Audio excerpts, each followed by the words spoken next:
Terima kasih Anda masih bersama kami. Saudara, KPU Provinsi Gorontalo resmi gelar rapat pleno untuk penetapan daftar pemilih sementara untuk Pilkada serentak 2024 nanti.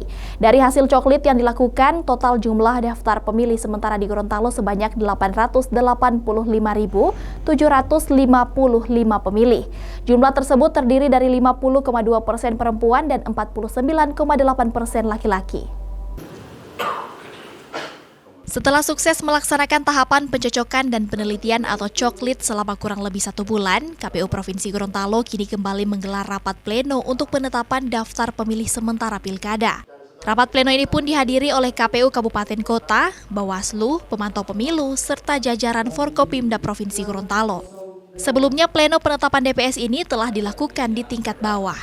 Berdasarkan data yang ada, KPU Provinsi Gorontalo pun menetapkan total DPS untuk Pilkada nanti berjumlah 885.755 pemilih, di mana 50,2% diantaranya adalah pemilih perempuan dan 49,8% merupakan pemilih laki-laki. Sementara untuk pemilih yang berkebutuhan khusus ada sebanyak 6.133 pemilih.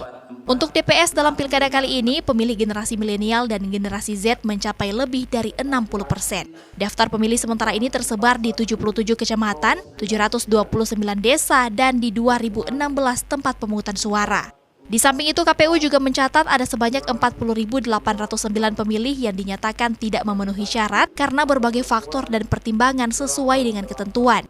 Yang seperti kita ketahui bahwa ini secara berjenjang telah dilakukan dari bawah, mulai dari pencoklitan dari tanggal 24 Juni sampai dengan Juli, lalu kemudian melahirkan daftar pemilih hasil perbaikan, hasil coklit tersebut, dan diplenokan secara berjenjang dari desa sampai dengan kecamatan, dan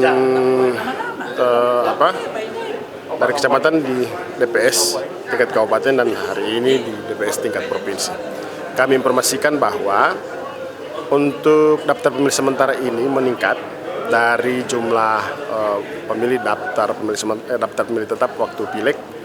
Waktu di pileg seperti kita ketahui 881.206. Untuk saat ini telah kami tetapkan untuk DPS itu adalah 855.755. Itu kurang lebih sekitar 4.000-an naiknya untuk DPS. Seperti yang diketahui tadi, yang TMS itu ada yang sudah meninggal, di DP4 itu ada yang sudah meninggal, ada yang datanya ganda.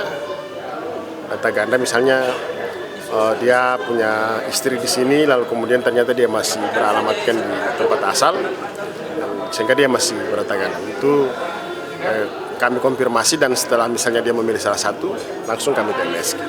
Bahkan KPU Provinsi Gorontalo mencatat DPS kali ini mengalami peningkatan dibandingkan daftar pemilih saat pemilu kemarin, yakni mengalami peningkatan hingga sekitar 4.000 pemilih. Setelah ditetapkan, KPU Provinsi Gorontalo selanjutnya akan kembali melakukan validasi dan perbaikan untuk memastikan pemilih yang nantinya akan ditetapkan dalam daftar pemilih tetap Pilkada 2024 nanti. Kriska Mismah, Kompas TV Gorontalo.